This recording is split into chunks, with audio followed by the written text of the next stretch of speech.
Hello, so welcome to the next square of the 50 Stitches Crochet Along, and this week we're making the interlocking block stitch. So it interlocks with these blocks going through. Now, as you can see, I use 4 colours for this, which does create this beautiful columned effect, but I wish I'd stuck with 3 actually, because once I finished I realised just how many ends I had to weave in, so I had to cut off after every row. So when I'm going to show you how we make it, I'm going to stick with 3 so I can carry the colours up the side.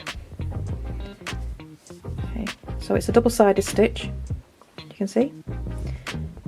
So how do we make it? Okay, so for this stitch we're going to use a 3.5mm hook. I'm going to start by chaining 32. In the 4th chain from your hook, make a double crochet. Remember that turning chain counts as your first stitch. And we're going to make a double crochet in the next stitch as well.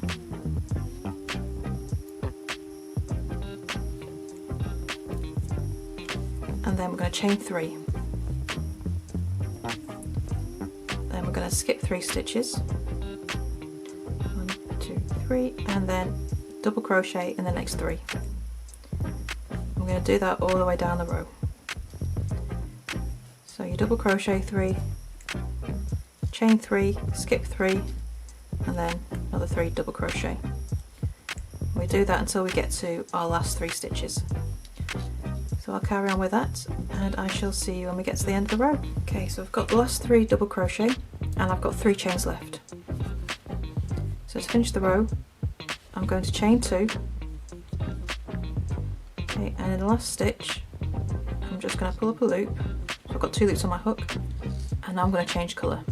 I'm just going to bring in my nice pink here. And I'm just going to pull that through. And then return and chain 1. Just pull that purple tight.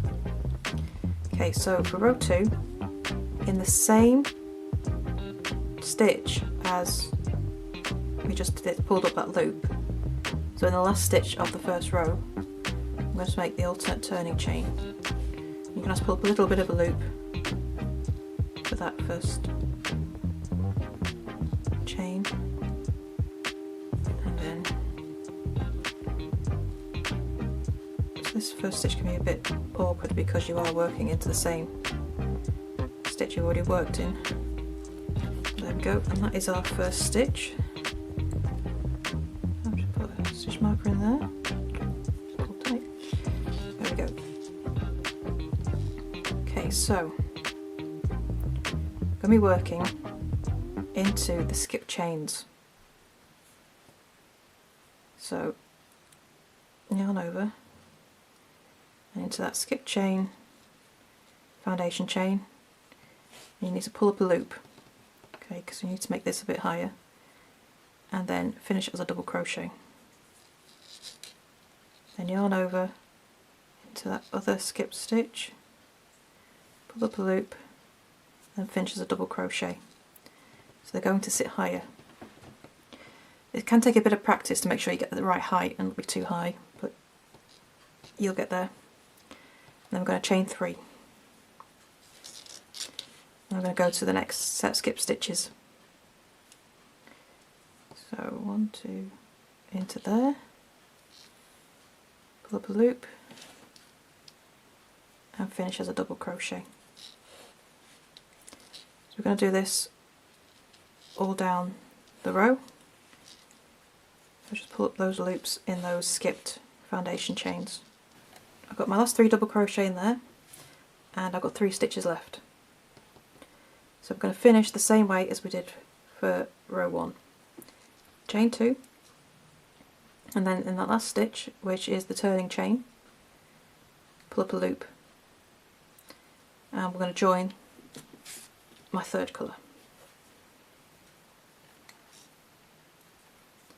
Then turn and chain 1. Okay. So into the same stitch as we join that new colour, we're going to make the alternate turning chain. Just remember you need to pull up a bit of a loop for that first stitch.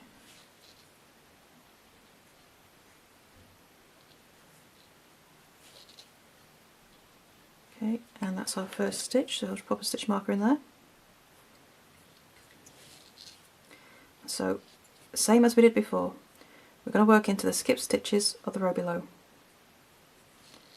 So hook in, pull up a bit of a loop, and finish as a double crochet.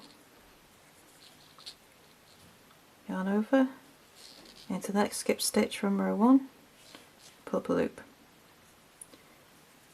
Okay, so all your double crochet being made into the row 2 rows below, so all those skip stitches.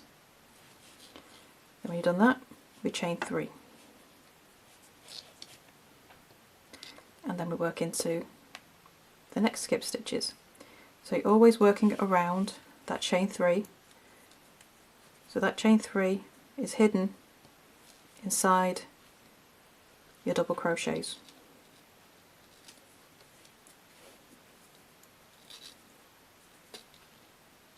There we go. And this is the repeat for the whole square. So you just repeat the row 3 for the rest of the square. And if you use 3 colours, so when we get to the end of that, I can then join that into the stitch and carry on up the sides. So far less ends involved. Okay, so if I just go back to the original square. Okay, so you're going to do 20 rows of these double crochet blocks. Row 21 is a row single crochet, which you make exactly the same way as you did the double crochet. So you work them into the skip stitches 2 rows below. But then instead of making a chain 3, you're going to single crochet in each of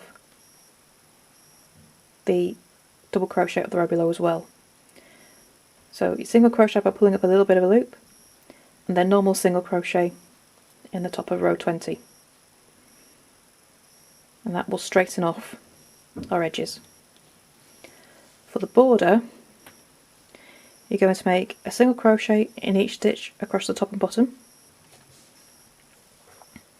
For the sides, you're going to make a single crochet in the sides of rows 1 and 20. In the side of rows, 1 and 21, you make a single crochet. 1 single crochet. In rows 2 and 20 you make 2 single crochet in the side of those rows. Okay, so for the rest of the rows you make 3 single crochet into the side of those that you can see. Okay, so if you've got the double crochet right at the end, you make 3 double crochet in there. You can see it's the opposite colour here. That's 3 single crochet. So if we ended with that 3 chain, you ignore the row and just make 3 single crochet into the rows that you can see at the sides. And then you add your extra single crochet in the corners for the turn. And then that is the interlocking block stitch. So as always, if you have any questions, please do come to the Facebook group and show us your finished squares. So happy hooking, and I shall see you next time for the next square. Bye for now.